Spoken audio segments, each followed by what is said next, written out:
Hello everyone, this is Greyshot giving you an update on Code 2.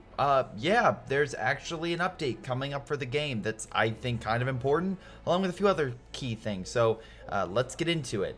So, for those who have played Code 2 over the years, many of you probably experienced some performance issues, memory leaks, other things like that that's come up. And again, that could be from Code 2 being on the 32-bit system.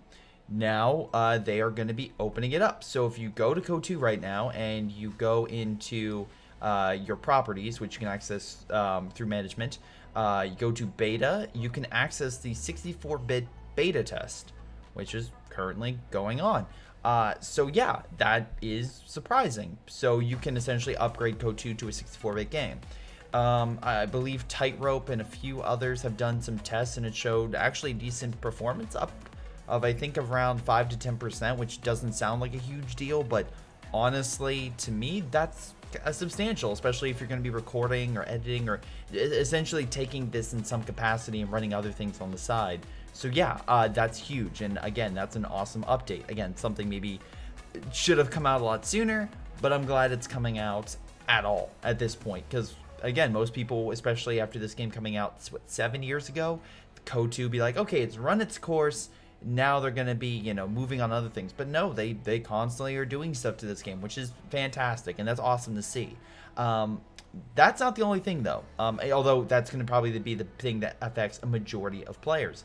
Also, apparently, it is now on Game Pass, and I know they're upgrading Game Pass, I think, from $5 to $10 at this point, but you can play Code 2, all DLC, all factions, everything, via Game Pass.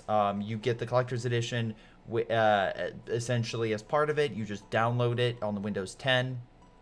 The catch is, as of right now, supposedly you cannot play with Steam, but apparently by within 30 days, the end of October, or somewhere in that time frame, they're going to be adding crossplay, so Steam users and Windows 10 users can all play. I think that's when the 64-bit beta becomes, actually sent out.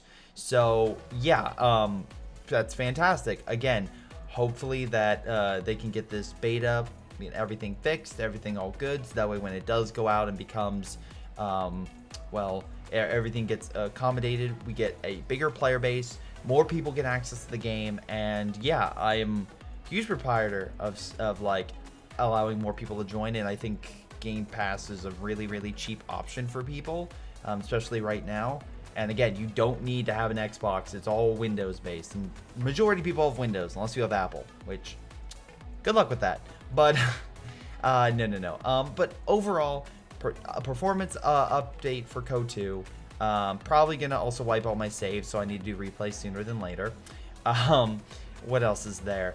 Again, a nice little update in regards to it being available on Game Pass. And again, you can get Game Pass for $1 or $10 a month, which not a bad deal, all things considered. I've already played Carry On, Tell Me Why. I have Wasteland 3 and Crusader Kings 3 all on my download. So it's already worth it right there. But that's just me.